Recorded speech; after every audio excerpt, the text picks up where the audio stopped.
Graça e paz do Senhor Jesus Cristo, igreja.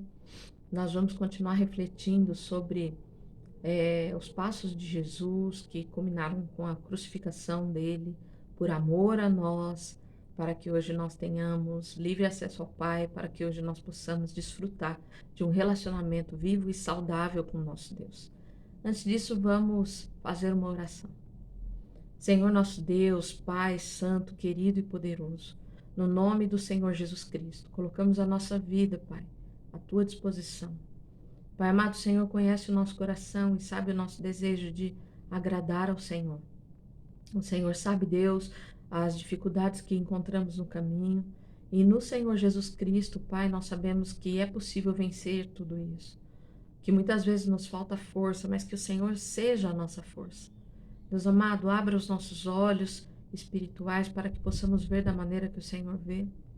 E que nós possamos, Senhor, em nome de Jesus, escolher dar ouvidos à tua voz e não à voz deste mundo. Que nós possamos escolher sempre, Pai, fazer a tua vontade e fugir, Senhor, do inimigo. Fugir, Senhor, da aparência do mal. E que possamos, Deus, desfrutar de um relacionamento maior e mais profundo contigo. No nome do Senhor Jesus Cristo. Abençoa todos que estiverem nesse momento participando deste culto, participando dessa ministração. Em nome do Senhor Jesus Cristo. Amém. Amém. Queridos, nós vamos fazer a leitura no Evangelho de Marcos. O capítulo é o número 14. Evangelho de Marcos, capítulo número 14. E nós vamos ler a partir do versículo 32, tá bom? A minha tradução é revista e corrigida, se você quiser acompanhar. E foram a um lugar chamado Getsêmani, e disse aos seus discípulos: Assentai-vos aqui, enquanto eu oro. E tomou consigo Pedro, Tiago e João, e começou a ter pavor e angustiar-se. E disse-lhes: A minha alma está profundamente triste até a morte. Ficai aqui e vigiai. E tendo ido um pouco mais adiante, prostrou-se em terra e orou para que, se fosse possível, passasse dele aquela hora. E disse: Abba, Pai, todas as coisas te são possíveis. Afasta de mim este cálice. Não seja, porém, o que eu quero, mas o que tu queres. E chegando, achou-os dormindo, e disse a Pedro: Simão, dormes? Não podes vigiar uma hora? Vigiai e orai, para que não entreis em tentação. O espírito, na verdade, está pronto, mas a carne é fraca. E foi outra vez e orou, dizendo as mesmas palavras. E voltando, achou-os outra vez dormindo, porque os seus olhos estavam carregados e nem sabiam o que lhe responder. E ele voltou terceira vez e disse: Dormi agora e descansai. Basta, é chegada a hora. Eis que o Filho do Homem vai ser entregue nas mãos dos pecadores. Levantai-vos, vamos, eis que está perto o que me trai. Amém. Só até aqui. Esse é o momento que Jesus mostra para cada um de nós que ele estava contando com os discípulos nesse momento, né?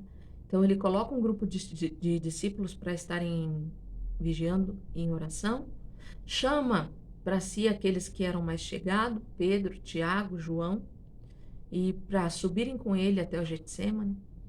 E ali então ele pede para os discípulos: fiquem aqui orando. E ele vai um pouco mais para frente. E ali ele se coloca diante da presença de Deus, em lágrimas, em angústias. O coração dele estava muito aflito. E então ele faz a oração que todos nós conhecemos e muita gente repete, né? Senhor, se possível, afasta de mim esse cálice. Que cálice era esse que Jesus estava falando? Será que ele queria desistir da sua missão? Será que Jesus queria abandonar tudo por causa do medo que ele estava sentindo? O que será que estava acontecendo?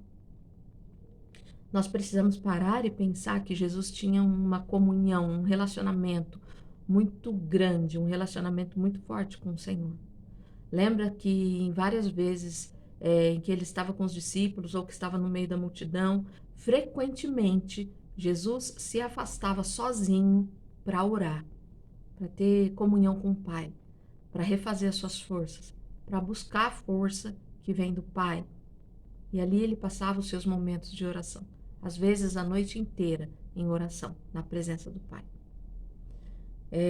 Nós sabemos que Deus é Pai, é Filho, é Espírito Santo, a Trindade, que é perfeita, mas que nesse momento Jesus sabia que ele precisaria tomar sobre si o pecado de toda a humanidade e que Deus é santo e que onde Deus está não pode habitar o pecado. Jesus, tomando sobre si o pecado do mundo inteiro, estaria coberto com as maldições, com os pecados de todos nós. E desse modo ele teria que, por um breve tempo, sentir o afastamento de Deus. Você já imaginou isso? O Filho amado de Deus, o próprio Deus. Mas por encarnar, né? Porque ele nasceu de forma humana, através da Virgem Maria, concebido pelo Espírito Santo, viveu o seu ministério, aprendeu um ofício com José, que foi seu pai terreno, ensinou os discípulos, viveu uma vida de consagração, ensinando a respeito do perdão, do arrependimento, palavras de salvação, falou a respeito de justiça verdadeira, de mudança de vida, mudança de pensamentos. E o Senhor Jesus Cristo agora teria que ficar por um tempo afastado do Pai, por causa que estaria coberto com os pecados no mundo inteiro. O nosso Deus, ele não pode negar-se a si mesmo. Ele diz que onde está o pecado, o Senhor não habita. Jesus, por estar coberto pelo pecado de todos nós, ele teria que experimentar esse afastamento do Pai. Isso o angustiava. Isso o fazia sentir-se perturbado, aflito. E aí então ele faz essa oração, Abba, que significa o modo mais íntimo de você chamar o seu pai, como as crianças às vezes chamam, papai. Se possível, afasta de mim esse cálice, mas que não seja feita a minha vontade, mas a tua. A palavra do Senhor lá em Hebreus nos diz que sem derramamento de sangue não há remissão de pecados. Jesus precisava passar por essa situação. Jesus precisava passar pela cruz. Jesus precisava tomar sobre si, porque ele era o único que podia nos salvar. Ele que tinha que ser a expiação pelos nossos pecados. O Cordeiro limpo, imaculado, era Jesus. E ele aceitou cumprir essa missão. No entanto, a gente precisa compreender que o afastamento de Deus gerava tristeza no coração dele. Eu vejo que nós precisamos aprender muito com Jesus a respeito disso. Que nós precisamos sentir medo de perder a presença de Deus na nossa vida. Só de pensar em perder a presença de Deus na nossa vida, nós sabemos que estamos perdidos. Imagine Jesus. E aí, então, ele faz uma afirmação de fé muito grande, que nós também precisamos trazer para a nossa vida, para o nosso dia a dia. Ele fala, Pai, se possível, afasta de mim esse cálice, mas que não seja o que eu quero, mas seja feita a tua vontade.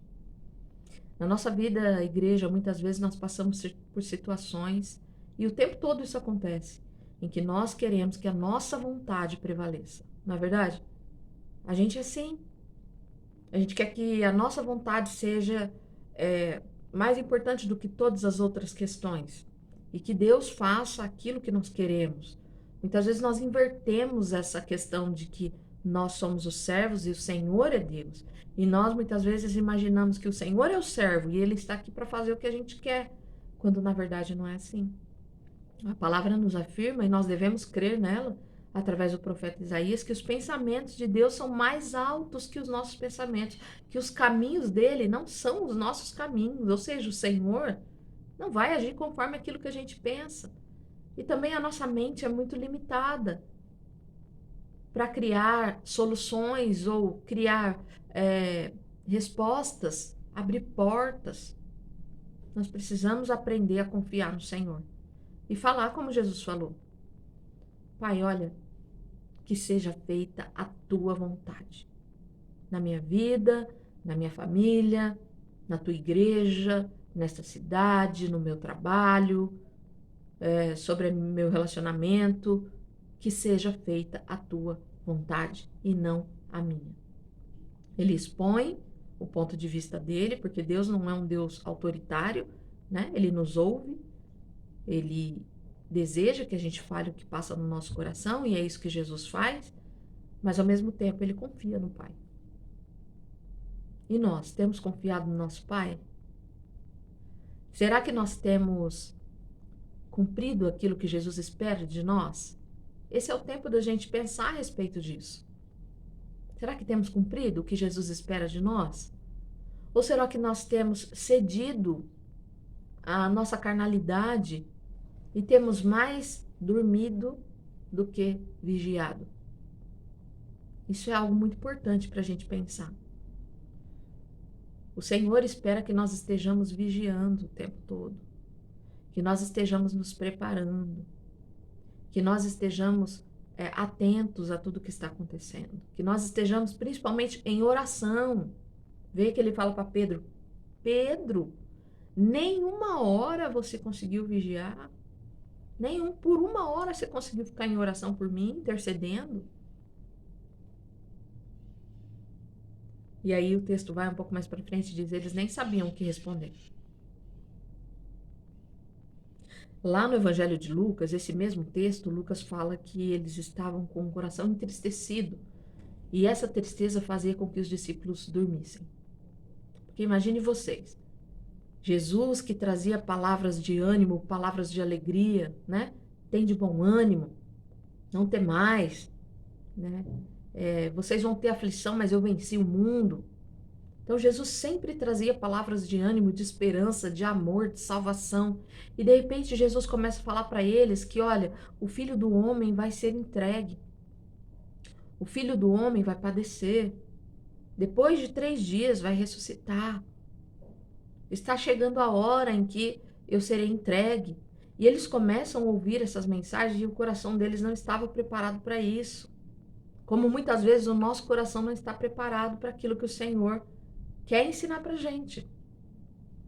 Lembra, por exemplo, do momento em que Jesus acalma a tempestade?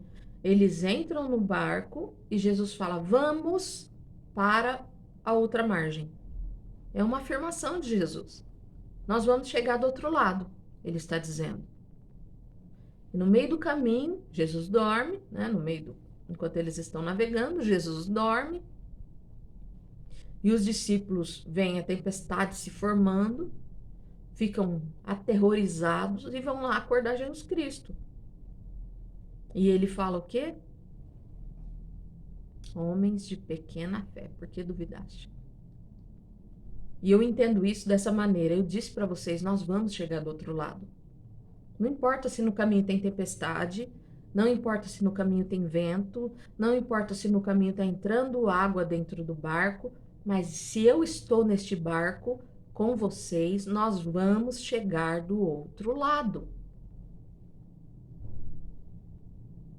E aí, igreja, nós precisamos pensar que o propósito de Deus para a nossa vida é que nós tenhamos plena confiança no Deus que nos chamou, que nos arregimentou, que nós tenhamos plena confiança no Jesus Cristo que nós servimos e que nós possamos aprender, em nome de Jesus, nessa jornada pascal que fizemos, oração, arrependimento, reflexão, contrição, que nós possamos compreender que o Senhor tem chamado uma igreja para estar vigiando, orando e sendo diferença através da vivência da palavra de Deus na nossa vida.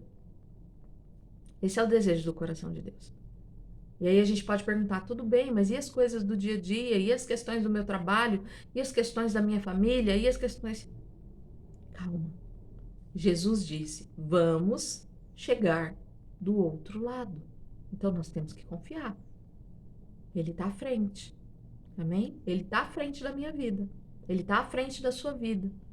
Quando começar a vir aquela ansiedade, quando começar a vir aquela preocupação, né, que é você se ocupar antecipadamente com uma coisa que talvez nem chegue a acontecer, que você traga à sua mente a palavra do Senhor e combata esse sentimento com a palavra do Senhor. Fale para si mesmo. Espera aí, Jesus disse que nós vamos chegar do outro lado. As tempestades fazem parte do processo, mas a gente vai chegar do outro lado e vai viver a bonança em Cristo.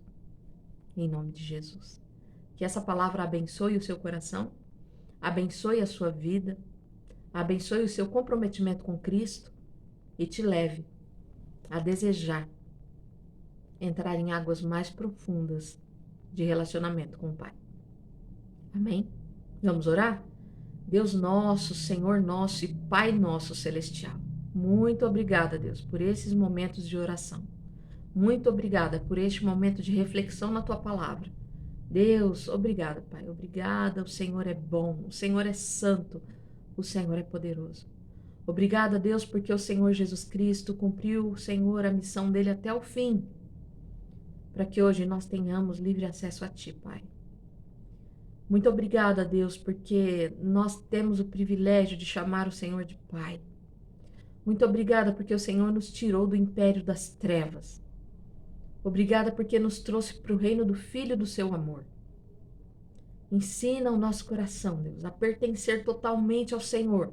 Corpo, alma, espírito, sentimentos. E pertencendo ao Senhor, Deus, que nós possamos, em nome de Jesus, encontrar forças para combater todos esses sentimentos que vêm, Senhor, assolando o nosso coração por causa da nossa carne que é fraca. Mas em Ti, nós somos mais do que vencedores. Mais do que vencedores por meio daquele que nos amou. Pai, abençoa cada família que está conectada, que está assistindo, que está participando deste momento. Que a Tua soberana graça reine sobre nós, curando, abrindo portas, dando discernimento espiritual, dando o espírito de conselho, Pai, para cada um de nós, dando através do Teu Espírito Santo novos dons para a Tua igreja, para que com eles nós possamos servir, Senhor, as pessoas nesse mundo, servir a Tua igreja, Pai, de maneira que as pessoas se sintam impactadas, Deus, pelo mover do Senhor em nossa vida e venham a Te conhecer como único Senhor e Salvador. Pai, em nome de Jesus, fica conosco durante esse dia. Ainda temos algumas horas antes da última ministração. Que a Tua palavra continue vibrando no nosso coração, meu Deus. Fazendo com que nós possamos desejar viver o tempo todo em novidade de vida para o louvor da Tua glória. Em nome de Jesus Cristo, nosso Senhor, oramos. Amém. Glórias a Deus. Que Deus continue conosco. Shalom Adonai.